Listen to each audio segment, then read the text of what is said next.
അപ്പോൾ ഞങ്ങൾ രണ്ടാളും കൂടിയിട്ട് ഇന്നലെ 2 ദിവസമായിട്ട് എറണാകുളത്ത് 2 മെയിൻ ഷോറൂമാണ് ഇനോഗ്രേഷൻ കഴിഞ്ഞിട്ടില്ല. ജയലക്ഷ്മി ഇഹ ഡിസൈൻസ് 2 നമ്മുടെ തൊട്ടടുത്താണ്, നടക്കാനുള്ള ദൂരമുള്ളൂ. ഞങ്ങൾ 2 വീലറിൽ പോയിട്ട് കാണാൻ അടുക്കാൻ പറ്റുമെന്ന് അറിയില്ല. ഇഹ ഡിസൈൻ ഇന്ന് ലൈവ് കണ്ടപ്പോൾ ഭയങ്കര റഷായിരുന്നു. 2 പോകാൻ പറ്റുമോ നോക്കിയിട്ട് പറ്റാണെങ്കിൽ കാണിച്ചു തരാം.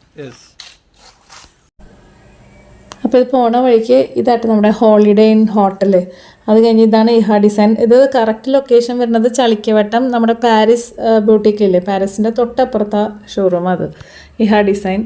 ഭയങ്കര തിരക്കായിരുന്നു, അതുകൊണ്ട് തന്നെ ശരിക്കൊന്നും നോക്കാനൊന്നും പറ്റിയില്ല. ട്രയൽ നല്ല നല്ല സാധനങ്ങളുണ്ട്, പക്ഷേ നമുക്ക് ട്രയൽ റൂമിൻ്റെ അവിടേക്കൊന്നും അടുക്കാൻ പറ്റുന്നില്ല. അപ്പോൾ ഞങ്ങൾ വേഗം ഇറങ്ങി. കാരണം പിന്നെ സ്പേഷ്യസ് അല്ല തീരെ, അത്ര ഭയങ്കരമായ വലുപ്പമൊന്നുമില്ല. പിന്നെ അവിടെ ഞങ്ങൾ പോണ വഴിക്ക് അമ്മച്ചേട്ടൻ ചായ കുടിച്ചിട്ടുണ്ടായിരുന്നില്ല, ചായ കുടിച്ചു. ഞാനൊരു പൊറോട്ട റോള് കഴിച്ച് ഞങ്ങൾ ജയലക്ഷ്മിയിലേക്ക് പോകാട്ടോ. അപ്പോൾ ഇതിനെ ഫോക്കസ് ലൈറ്റ് എന്നല്ല പറയാം. അപ്പം ഇന്നലെ വീട്ടിലേക്കൊക്കെ ഇത് നമുക്ക് അവിടെ നിന്ന് കാണാൻ പറ്റുന്നുണ്ടായിരുന്നു കേട്ടോ. നല്ല ഭംഗിയുണ്ടായിരുന്നു കാണാനായിട്ട്. രാത്രി നമ്മൾ ഈ ലൈറ്റ് കാണുമ്പോൾ ഒരു പ്രത്യേക ഭംഗിയല്ലേ. ഇത് പാലാരട്ടം ഫ്ലൈ ഓവറിൻ്റെ മേലെക്കോടുള്ള വ്യൂ ആയിരുന്നു കേട്ടോ. അത് ഞങ്ങളവിടെ ഓപ്പോസിറ്റിൽ പാർക്ക് ചെയ്തിട്ട് ഞങ്ങൾ ക്രോസ് ചെയ്തു. നല്ല ഭയങ്കര വലിയ ഷോറൂമാണ് ജയലക്ഷ്മി. ജയലക്ഷ്മി ഇഹയും നമുക്ക് കമ്പയർ ചെയ്യാൻ പറ്റില്ല. ഇഹ എക്സ്ക്ലൂസീവ്ലി മറ്റേ സാരീസിനും പിന്നെ റേറ്റ് കുറവാണ് അവിടെ. പക്ഷെ ഇന്ന് ഞങ്ങൾ കണ്ടൊക്കെ റേറ്റ് ഉണ്ടായിരുന്നു. ഞാൻ പറഞ്ഞില്ലേ, അവർക്ക് കറക്റ്റ് കാണിച്ചു തരാൻ പറ്റിയില്ല. ജയലക്ഷ്മി എന്നും നമുക്കറിയാമല്ലോ ഒരു തറവാടി തന്നെയാണ്. നല്ല അടിപൊളിയാണ് ജയലക്ഷ്മി. ഇൻറ്റീരിയറൊക്കെ സൂപ്പറായിട്ടുണ്ട്.